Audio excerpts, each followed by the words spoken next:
అందరికీ నమస్కారం. ఈ రోజు మనతో డాక్టర్ నందిమండలం వేణుగోపాల్ గారు, AICC national coordinator, OBC department Karnataka state incharge ఉన్నారు. వారిని అడిగి ఇంకొన్ని విషయాలు తెలుసుకుందాము. నమస్తే సార్. నమస్కారం.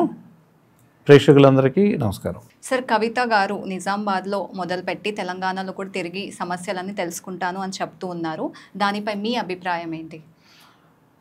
అయితే కవిత గారిని ఈ మధ్య బీఆర్ఎస్ పార్టీ నుంచి బహిష్కరించడం, తను కొద్ది రోజులు గ్యాప్ తీసుకోవడం, తను ప్లాన్ చేసుకుని ఈరోజు నిజామాబాద్ నుంచి మొదలుపెట్టారు.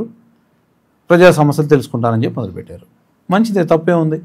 ప్రజాస్వామ్యంలో ఎవరైనా ఒక సామాజికవేత్త కావచ్చు, ఒక పార్టీ కావచ్చు, ఒక కార్యకర్త కావచ్చు, ఎవరైనా ప్రజా సమస్యలు తెలుసుకోవడంలో తప్పులేదు.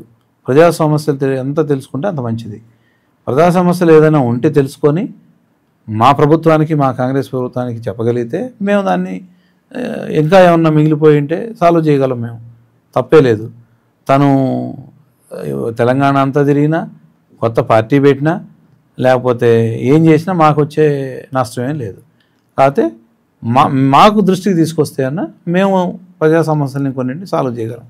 అంతేగాని మాకు ఎలాంటి ఇబ్బంది కానీ ఎలాంటి నష్టం కానీ జరిగే పరిస్థితి మాకు లేదు. అది బీఆర్ఎస్ వాళ్ళు తెలుసుకోవాల్సిందే.